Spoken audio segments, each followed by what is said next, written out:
దేశంలో 5 రాష్ట్రాల్లో జరుగుతున్న ఎలక్షన్లో తెలంగాణకు ప్రత్యేకత ఉంది. ఇక్కడ ఉద్యమకారుడే సీఎం అయిన చరిత్ర ఉంది. 2019కి 2018లో కావచ్చు, 2014 కావచ్చు, 2023లో ఈసారి ఖచ్చితంగా గెలిచి హ్యాట్రిక్ మరి కారు దూసుకెళ్లాలని ప్రచారంతో దూసుకెళ్తున్నటువంటి కారు గుర్తు.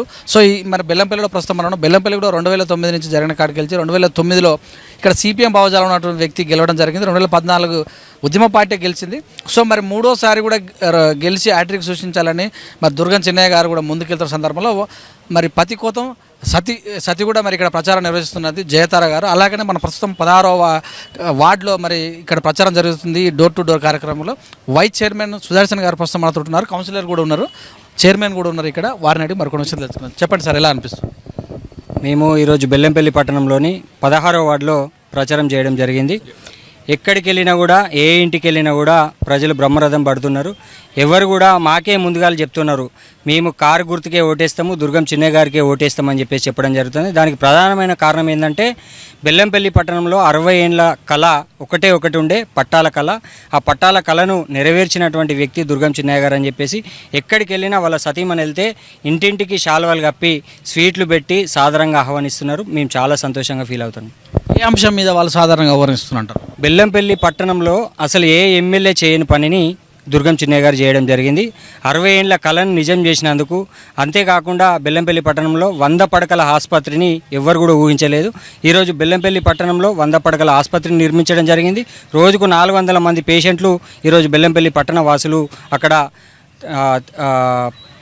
వైద్య పరీక్షలు నిర్వహించుకోవడం జరుగుతుంది. దాంతోపాటు డయాలసిస్ సెంటర్ను కూడా ఏర్పాటు చేసుకోవడం జరిగింది.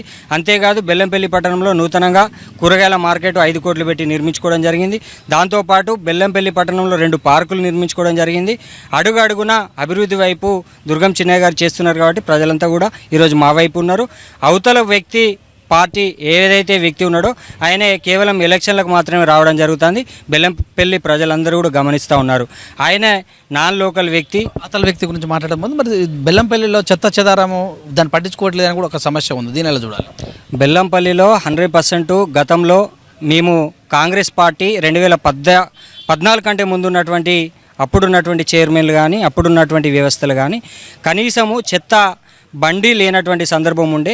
బెల్లంపల్లిలో తెలంగాణ రాష్ట్రం ఏర్పడ్డ తర్వాత ఖచ్చితంగా ఇంటింటికి చెత్త బుట్టాలు ఇచ్చి 22 ట్రాలీలను కొని సాధ్యమైనంత వరకు తీయడం జరుగుతూ ఉంది. ఇక్కడ కొద్దిగా ఫైనాన్స్ ప్రాబ్లం ఉండడం వల్ల కేవలము 80 మంది లేబర్స్ ఉండడం వల్ల కొద్దిగా జరుగుతుంది. దాన్ని కూడా త్వరలోనే క్లియర్ చేయడానికి మేమంతా సిద్ధంగా ఉన్నాము. ట్రాన్స్పోర్ట్ విషయంలో ఏదైనా మార్కెట్ జరిగినప్పుడు కూడా ప్రజలకు చాలా ఇబ్బంది అవుతుందని కూడా అంటారు. అక్కడ కూరగాయలు అమ్ముకున్న వాళ్ళకి స్పేస్ విషయంలో కూడా చాలా ఇబ్బంది ఉందని కూడా అంటారు. దీని ఎలా చూడాలి? ఈరోజు 5 కోట్లతోటి కూరగాయల మార్కెట్ నిర్మించడం జరిగింది. ఇంకొక నెల రోజుల లోపల దాన్ని ఇనాగ్రేషన్ చేసుకుంటాను. దాంతోపాటు రైతు బజార్ను 2.5 కోట్లతోటి కట్టుకోవడం జరుగుతుంది. దాన్ని కూడా ఇంకొక 2 నెలలలో ఇనాగ్రేషన్ చేసుకుంటాము. దాని తర్వాత ఫ్రూట్ మార్కెట్ కూడా ఇప్పుడు కొత్తగా కేసీఆర్ గారు ఇచ్చినటువంటి SDF ఫండ్లో కూడా నిర్మించుకోబోతున్నాము. ఎక్కడ కూడా రోడ్ల వచ్చేసారి ఎలక్షన్లలాగా ఎక్కడ కూడా రోడ్డు మీద బండ్లు కానీ కూరగాయల అమ్ముకునే వ్యక్తులు కానీ ఎవ్వరు కూడా కనబడరు. ప్రజలందరూ కూడా నమ్ముతున్నారు, విశ్వసిస్తున్నారు. ఖచ్చితంగా బీఆర్ఎస్ పార్టీ వైపు ఉన్నారు. సో మీరన్నట్టుగా కాంగ్రెస్ పార్టీ గతంలో నాకు సమయం లేదు ప్రచారం చేసుకుంటాను, అందుకే వెంకంజలో ఉన్నాను, ఈసారి ముందుగా టికెట్ తెచ్చుకున్నాను, ఈసారి కంపల్సరీ దుర్గం ఇంటికే పంపిస్తాను సవాల్ ఇస్తున్నారు మరి. ఓకే, మేము కూడా హర్షిస్తాం. ఏమనుకుంటున్నామంటే 4 సంవత్సరాల 11 నెలలు కనీసం బెల్లంపల్లి వైపు చూడని వ్యక్తి ఈరోజు ఒకటే నెల ముందట, పోయినసారి 15 రోజుల ముందర వచ్చారు, ఈసారి నెల ముందర వచ్చారు. అంతే తప్ప ఇంకా వేరే తేడా ఏం లేదు. ఆయన ఒక్కటే లక్ష్యం పెట్టుకున్నాడు, పెద్ద లీడర్లను కొందాము, 2 లక్షలకు 3 లక్షలకు అంగట్ల సరుకులు లెక్క కొందామనే భావంతో ఆయన ఉన్నాడు తప్ప ఇక్కడ ప్రజలైతే ఖచ్చితంగా కారు వైపే, కేసీఆర్ వైపే, దుర్గం చిన్నయ్య వైపే ఉన్నారు. కాంగ్రెస్ పవనాలు వీస్తున్నాయని రేవంత్ రెడ్డి అంటున్నారు మరి. అంటారు కదా, వాళ్ళ పార్టీ గురించి వాళ్ళు చెప్పుకుంటారు కదా.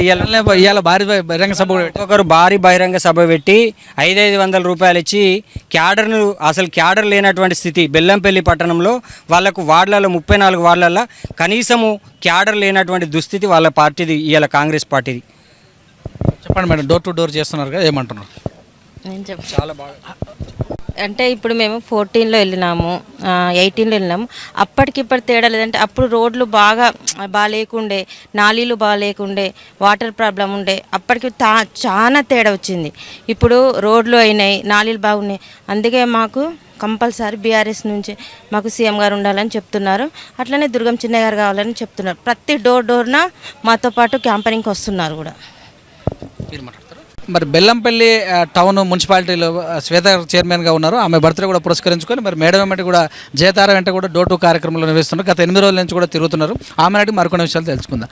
సో మహిళలు అంటేనే ఇల్లు శుభ్రంగా ఉండాలంటారు. మరి అలాగనే కాకుండా గెలిచిన వార్డు ఇప్పుడు మీరు ఈ టౌన్కు చైర్మన్గా ఉన్నారు కదా. సో మీ ప్లాన్ ఏముంది ఈ టౌన్ పైన? ఇప్పుడు బెల్లంపల్లి పట్టణ విషయానికి వస్తే క్లీనింగ్ విషయంలో మా దగ్గర 34 వార్డులు ఉన్నాయండి. 34 వార్డులకు సంబంధించి ప్రతి వార్డులో మేము స్పెషల్ డ్రైవ్ నిర్వహించుకుంటున్నాము. అదేవిధంగా కేసీఆర్ గారు ప్రవేశపెట్టినటువంటి పట్టణ ప్రగతి అనే గొప్ప కార్యక్రమం ద్వారా కూడా వార్డులన్నీ శుభ్రం చేసుకుంటున్నాము. మన వర్షాకాలం కూడా ఇంట్లోకి మన వార్డులకి మొత్తం వాటర్ రాకుండా కూడా ఎక్కడికక్కడ చైన్ జేసీబీలు కానివ్వండి, జేసీబీలు కానివ్వండి, ప్రతి ఒక్కటి పెట్టి ఎక్కడ ప్రాబ్లం లేకుండా మేము మొత్తం క్లీన్ చేయడం జరిగింది. అసలు మన డిస్టిక్ వస్తే అసలు బెల్లంపల్లి పట్టణం అనేది ఇంత చిన్న ప్రాబ్లం కూడా లేకుండా మేము చేసుకోవడం జరిగింది. రాజకీయ నాయకులకు ఎగ్జామ్ అంటే ఎలక్షన్. సో మీ ఎమ్మెల్యే గెలవాలంటే పట్టణాలలో మంచి ఓటు బ్యాంకు ఉండాలి. సో జయతార గారంటే డోర్ టు డోర్ తిరుగుతున్నారు కదా, ఏమంటారు ప్రజలు? మేము గత వారం రోజుల నుంచి మా గౌరవ ఎమ్మెల్యే దుర్గం చిన్నయ్య గారు సతీమణి గారు దుర్గం తారగా మేడం గారితో గౌరవ కౌన్సిల్ సభ్యులు కానివ్వండి, మా బీఆర్ఎస్ కార్యకర్తలు కానివ్వండి, నాయకులు ప్రతి ఒక్కరం జాగృతి నాయకులు ప్రతి ఒక్కరం అందరం మేము వెళ్తున్నాము. మేము వెళ్తే అసలు డోర్ టు డోర్ వెళ్తే వాళ్ళు ఏమంటున్నారంటే మీరు రాకండి అమ్మా, ఎందుకంటే కేసీఆర్ గారు ప్రవేశపెట్టినటువంటి పథకాలు ఒక ముసలవ్వని అడిగిన మాకు ఆసరా పెన్షన్ వస్తుంది, కొడుకులాగా మాకు చూసుకుంటున్నారు మా పథకాలు. అదేవిధంగా ఒక చెల్లె కళ్యాణ లక్ష్మి పథకాలు అందుకుంటున్న చెల్లె కానివ్వండి, ఒక వితంతు ఆసరా పెన్షన్ అందుకుంటున్న వితంతువులు కానివ్వండి, ప్రతి ఒక్కరూ కేసీఆర్ ఇస్తున్నటువంటి సంక్షేమ పథకాలకి ఖచ్చితంగా మేము బెల్లంపల్లి పట్టణంలో 6,000 నుంచి 7,000 మెజార్టీ ఖచ్చితంగా తీసుకొస్తామని చెప్పేసి మేము తెలియజేస్తున్నాం. సో మీరు గెలిచి ఇప్పుడు 2 సంవత్సరాలు అవుతుందా కౌన్సిలర్ వార్డుగా? సో మరి 2 సంవత్సరాలు మీరు ఇచ్చినటువంటి హామీలు ఏమైనా నెరవేర్చారా? మరి ఓట్లు ఇప్పుడు ఇంపార్టెంట్, ఎమ్మెల్యే గారు గెలిస్తే మీరు మరిన్ని నిధులు రావచ్చు. సో మీరు ఎలా ప్లాన్ అవుతారు? ఈరోజు బెల్లంపల్లి పట్టణంలోని 16వ వార్డులో ఎమ్మెల్యే గారి క్యాంపెయినింగ్లో గడప గడప తిరగడం జరిగింది. మన ఎమ్మెల్యే గారి సతీమణి జయతార్ గారి ఆధ్వర్యంలో మరియు చైర్పర్సన్ జక్కుల శ్వేత శ్రీధర్ గారి ఆధ్వర్యంలో, వైస్ చైర్మన్ సుదర్శన్ గారి ఆధ్వర్యంలో గడప గడప తిరగడం జరిగింది. బెల్లంపల్లి పట్టణంలో 16వ వార్డులో దాదాపు మేము 160 పట్టాలు ఇప్పించడం జరిగింది. ఇంకా కొన్ని ఎలక్షన్ కోడ్ వల్ల ఆగిపోవడం జరిగింది. అవి కూడా ఎలక్షన్ తర్వాత పక్క ఇప్పించడం జరుగుతుంది. ఎక్కడికి వెళ్ళినా కూడా వాళ్ళు మంచిగా రిసీవ్ చేసుకోవడం జరుగుతుంది. మాకు పట్టాలు ఇప్పించిండ్లు, మాకు ప్రతి ఒక్క సంక్షేమ పథకం అందుతుంది. కాబట్టి ఖచ్చితంగా మేము దుర్గం చిన్నయ్య గారినే గెలిపిస్తామని చెప్పి బ్రహ్మరథం పట్టడం జరుగుతుంది. సో ఇదండి మరి బెల్లంపల్లి ఈ మున్సిపాలిటీలో తిరుగుతున్న ప్రస్తుతం మరి దుర్గం చిన్నయ్య గారు సత్యమణి జయతార గారు ఈరోజు 8 రోజుల నుంచి కూడా వాడవాడలో ఉన్నటువంటి ప్రతి గడప గడపను టచ్ చేస్తూ చేసినటువంటి సంక్షేమ పథకాలు వివరిస్తూ ప్రజలలో ఓటు అడిగే ప్రయత్నం చేస్తున్నారు. అలాగనే మరి ఏదైతే చైర్మన్ గారు ఉన్నారో శ్వేత శ్రీధర్ గారు కావచ్చు, అలాగనే వైస్ చైర్మన్ సుదర్శన్ గారు కావచ్చు, ఈ కౌన్సిలర్లు అందరితోటి మమేకమై అందరిని కూడా అడుగుతూ ముందుకెళ్తున్నారు. ఇక్కడ ఉన్నటువంటి పట్టాల సమస్య కావచ్చు, గతంలో ఉన్నటువంటి చెత్త విషయంలో కావచ్చు, మార్కెట్ విషయంలో కావచ్చు, అన్ని విషయాలను హామీలు తీసుకొని మంచిగా ముందుకెళ్తున్న సందర్భంలో దుర్గం చిన్నయ్య గారికి ఓటేస్తామని తెలియజేశారు. చూస్తున్నాండి విత్ కెమెరామెన్ అఖిల్తో మీ సురేష్ దండు. నమస్తే.